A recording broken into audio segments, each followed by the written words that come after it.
9 days till our 24-hour race.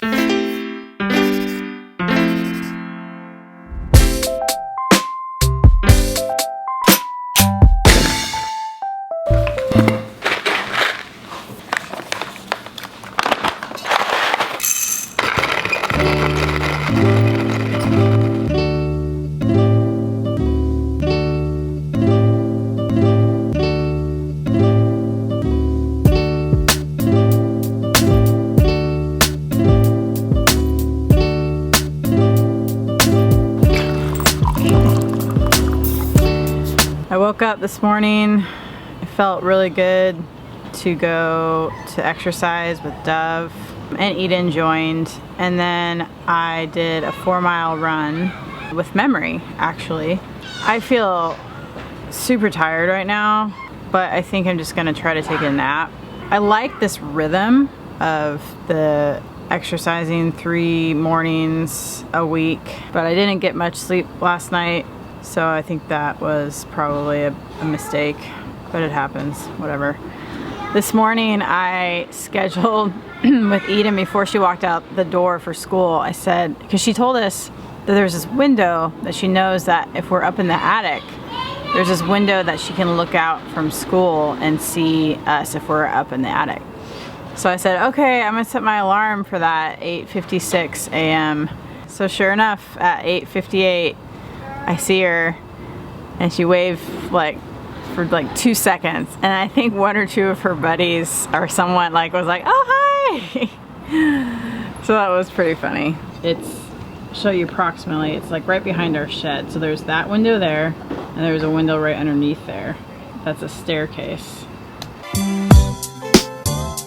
Getting us watching a show. We're heading into a counseling appointment. We haven't been in, I think 2 months, something like that. I feel like we have a lot to talk about and update our counselor on.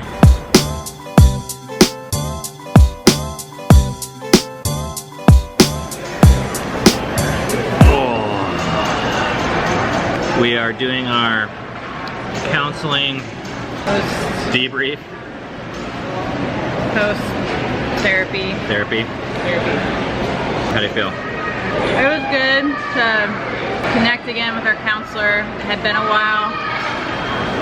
I felt like he helped me with my next step of some grief that I've been trying to work through, of loss in my life.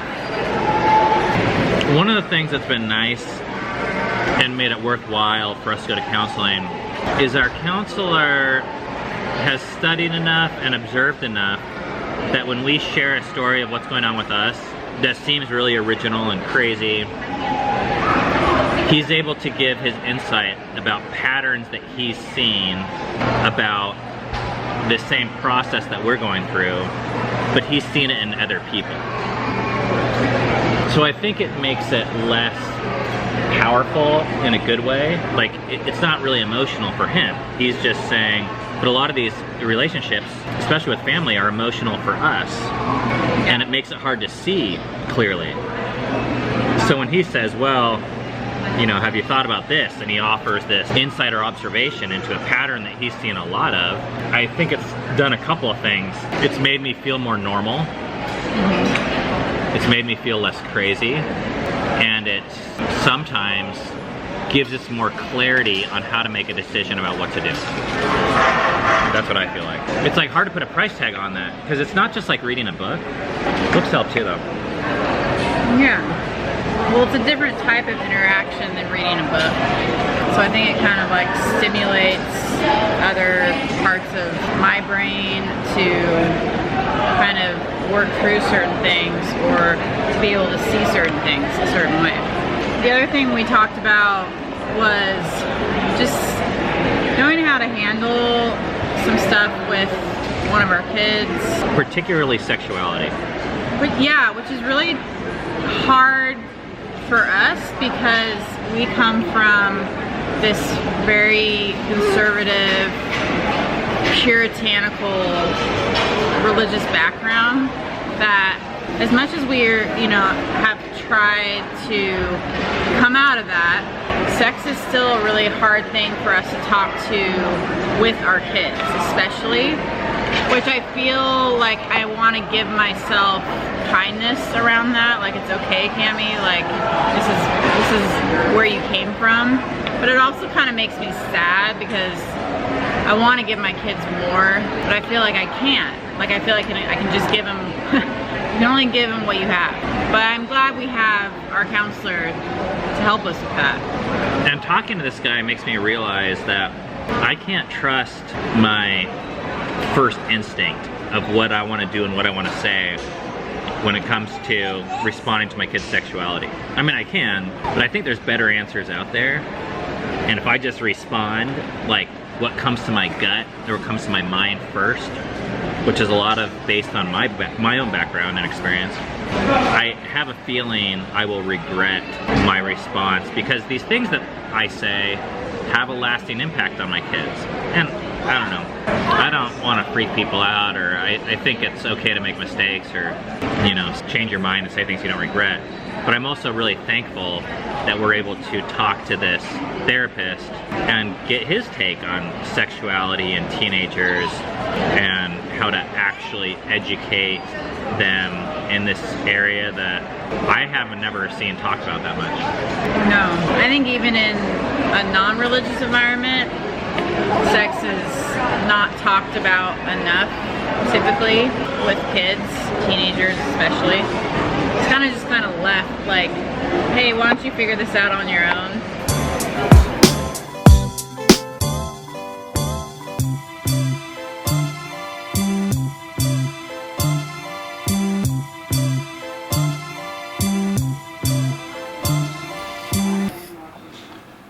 Nine days till our 24-hour race.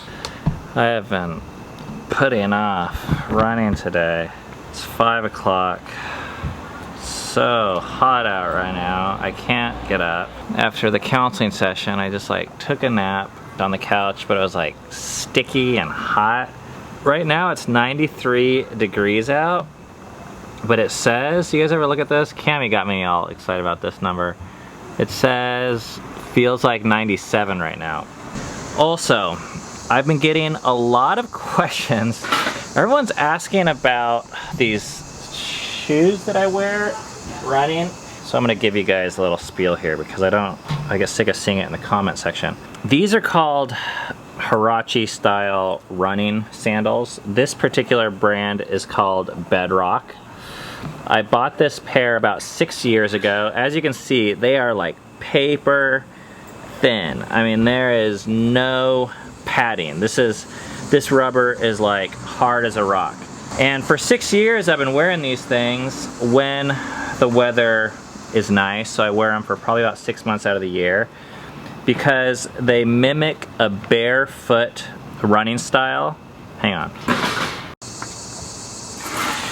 If you want to get inspired about running or barefoot running, check out this book right here. It's called Born to Run. This is the book that after about 20 years of not running, got me off my butt and running for the first time in my adult life. And since reading this book, we've ran, I think, 6 marathons or so, and are now doing this 24-hour race because it was so inspirational. And in this book, they talked about the benefits of barefoot running that imitates a more natural running style. So right after reading that book, I got these sandals. I love them, but I haven't been wearing them the last couple days because I noticed like after about 8 miles, my feet start to hurt from like the friction, like because I don't wear socks with them.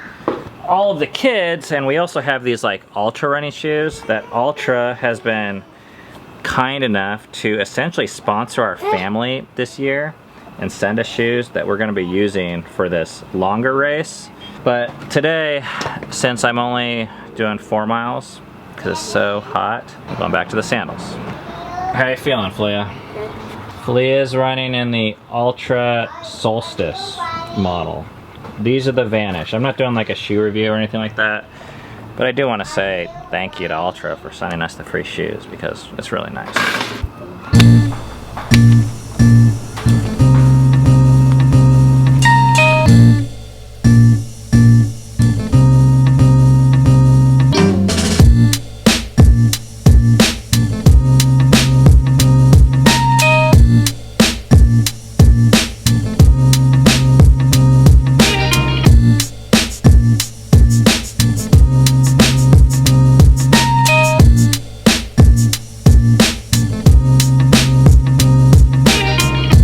We've come about 1.5 miles.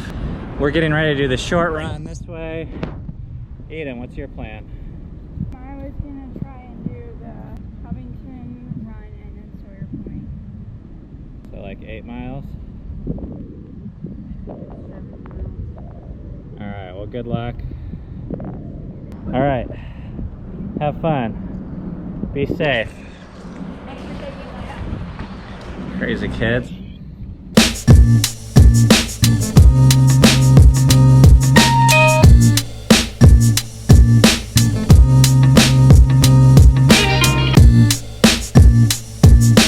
Good job. Thanks. You too.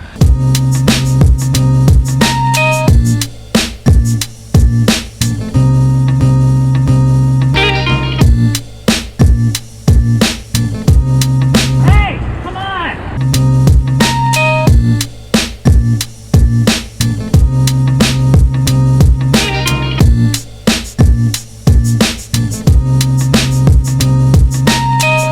That run felt really hot, but it felt easy.